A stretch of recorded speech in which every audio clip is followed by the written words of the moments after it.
Welcome to Have You Read It? The channel where we bring books to life, one summary at a time. Today we're tackling Smart Brevity, The Power of Saying More with Less by Jim Vandehei, Mike Allen, and Roy Schwartz.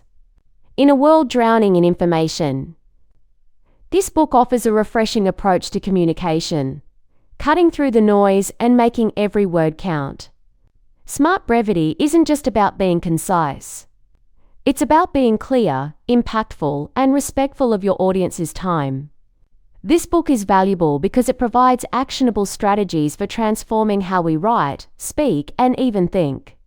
Whether you're crafting an email, leading a meeting, or presenting to a crowd, Smart Brevity offers the tools to make your message resonate.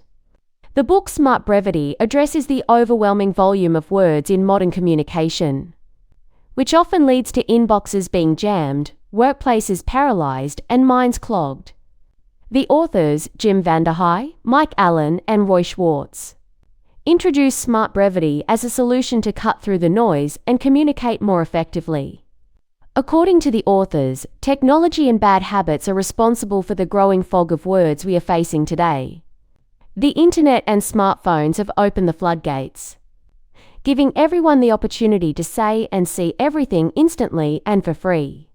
Furthermore, people continue to write emails, memos, and stories as if it were 1980, ignoring the fact that people have less time and more distractions. Smart Brevity is presented as a system and strategy for sharper thinking and crisper communication, ultimately saving time. According to the book, the core strategies involve using strong words, shorter sentences, arresting teasers, simple visuals, smartly organized ideas to transform writing. The book emphasizes that Smart Brevity is not just for journalists but for anyone looking to communicate effectively in various settings, be it students, sales professionals, or organizational leaders. The book introduces the core 4 elements of Smart Brevity. Use 6 or fewer strong words to grab attention. Make your opening sentence the most memorable, delivering essential information directly. Explain the importance of your information, providing necessary context. Allow the audience to choose whether to delve further into the topic. The authors share a personal anecdote about their early struggles with brevity, particularly as journalists accustomed to lengthy articles. Data on readership habits revealed that most people only read headlines and the first few paragraphs, highlighting the need for a more concise approach. The book emphasizes the importance of putting the audience first, tailoring messages to their needs rather than one's ego. The Holy Father agrees. According to Pope Francis, priests should cut homilies from 40 minutes to 10. Otherwise, people lose interest. The book offers practical tips for audience-centric communication. Focus on one person you are targeting. Plot out one thing you want them to remember. Write like a human, for humans, being simple, clear, and direct. Sharpen thoughts and ideas, packaging them to pop, and avoiding unnecessary words and time wastage. The book cites Ronald Uros, a University of Maryland professor, who uses eye-tracking studies to capture what we really read.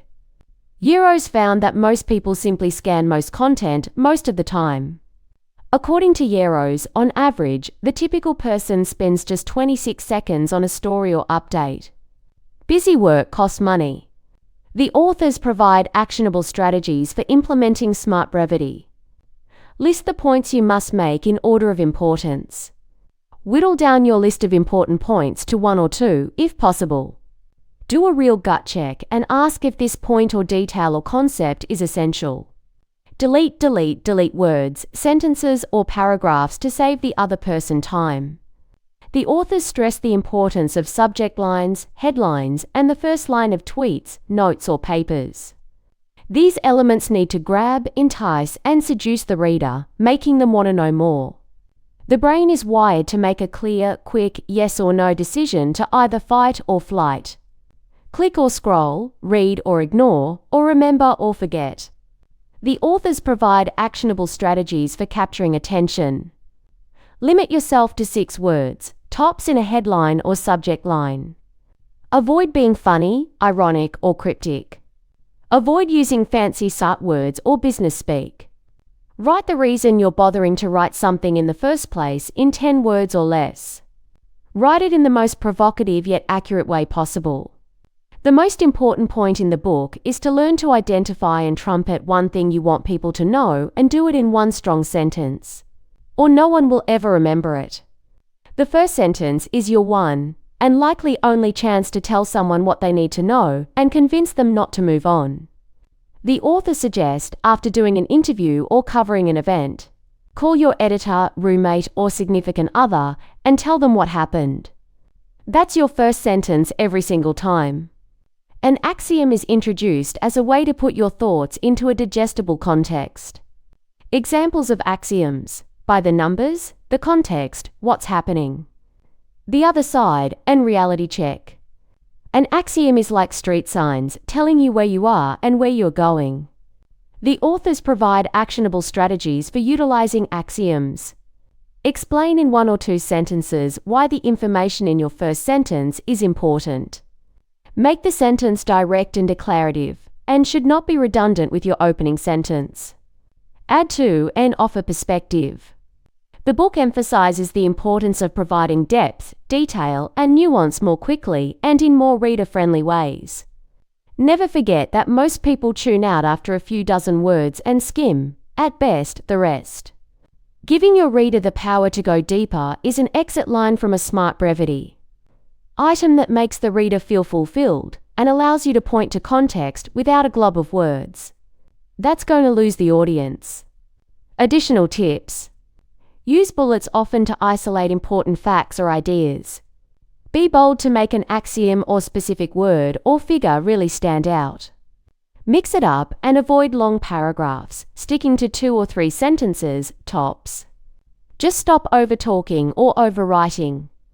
The authors cite Mark Twain, who famously said the difference between the almost right word and the right word. "'Tis the difference between the lightning bug and the lightning." The same is true with soft words versus strong ones, short sentences versus long ones, and effective communications versus crappy ones. The authors provide actionable strategies for choosing the right words. Shorter is always better. Deploy strong words that are vivid, precise, and something you can see. Purge weak words, which are words that no human would say.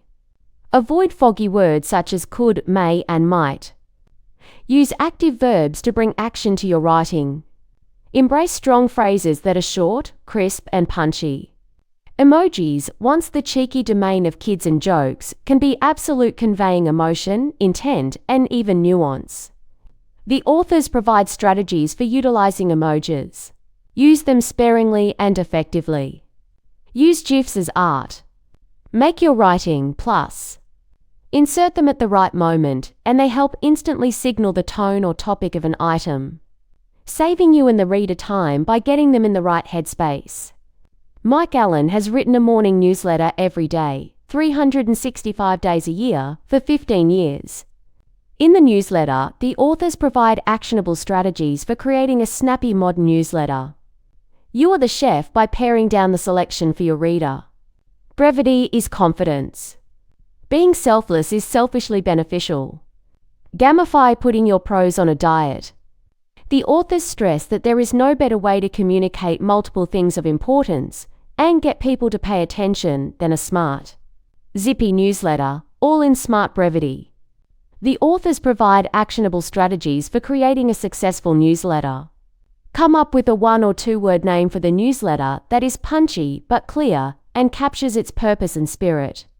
Be specific about how much time you're asking from the reader. Write your first item as a one big thing and start with that in your headline to signal it's the single most important thing going on. Don't be messy and obsess about the font, text size, and layout to make sure the package is pleasing to the eye. Then, write a few more items in Smart Brevity in order of importance. Number your items and gut check the total length.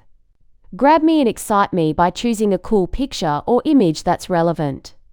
Maintain brevity, always, and keep each item to 200 words, tops. Make me smile and end with something funny or personal. Simple graphs or pictures that make your point alone are pure gold. Nowhere is smart brevity more effective and essential than at work. You can radically improve your performance and prominence, regardless of your job, by unleashing smarts and efficiency in work-related communications. Strategies for implementing smart brevity at work include writing essential updates in smart brevity, sending weekly updates in smart, concise newsletters if you manage people, starting your presentation with your big idea, distilled using the tricks for teasers. 70% of employees want shorter communications at work, as only half of employees reported reading notes from their leaders. People can entice more people to read your work faster or skim more effectively if you smart brevity it before hitting send. Best practices for smart brevity emails. Bad emails start with lame subject lines. You want the news or ask in the first sentence, always. Give the recipients the why it matters context. Bullets make it easy for skimmers and close readers to catch the most important data points or supporting ideas. Bold any words or figures or names you want to stand out. Clean, intuitive visuals help amplify or bring to life an important point. Transform your team's culture and performance by jamming more smarts and brevity into shorter meetings. The pre-game show to a good meeting is making sure you truly need a meeting. The person calling the meeting should be responsible for setting an objective 1 direct sentence and agenda 3 bullet points, max in an email before the meeting. To open the meeting, start with your headline, the 1-sentence objective you emailed in advance. As your second sentence, explain why it matters to this specific group at this specific moment. State unambiguously what specific decisions need to be made. Make the remarks worthy of the audience's time. And your one big thing, your main point memorable, memorizable, and lasting. A winning formula includes describing the status quo of how the world or topic exists today, contrasting with your lofty idea, ideally, the point of your speech, moving back and forth from what is and what could be, making a call to action, ending with a vivid portrait of utopia if they embrace your idea. Start with a real-life story that hopefully ends with a chuckle. But set up the time and place, describe the situation, and tell me what happened. Then stop. Think of a PowerPoint masterpiece as minimalist, with the fewest words on the fewest slides, with the fewest distractions possible. You want everything you present to guide and amplify your most essential points, and never merely repeat or, worst of all, suck away attention and retention. Simplify to exaggerate. Write down the precise outcome you want and 3 to 5 points you must make to support it. Each point you make on subsequent slides should have a similarly taut headline and then a few bullet points with the shortest 1 sentence possible. Educational theory shows we can process a presentation best if it has one big idea, backed by 3 to 5 points. Social media is the hand-to-hand combat of attention warfare. A winning formula for most social media posts is giving something to the audience, idea, a score, a laugh rather than asking them to click, buy, or do something. If you're giving the reader something, they're more likely to engage with your content, and the algorithms will begin to reward you. When designing art for websites, newsletters, and marketing materials, designers must obsess about what's the cleanest, sharpest, most pleasing way to display it. To achieve smart brevity in visuals, you must start with a strong concept, edit out superfluous elements, and always judge the work from the perspective of the viewer. When you communicate crisply and transparently, you cut out all the employee gossip and pot stirring that come from being confused or kept in the dark. The authors communicate internally the way they communicate with readers. Alright, let's distill the core lessons from smart brevity into actionable takeaways. Always consider your audience's needs and tailor your message accordingly, serving them and not your own ego. Brevity is confidence. Identify and emphasize the single most important point you want your audience to remember. Provide context and explain the significance of your message, making it relevant to your audience.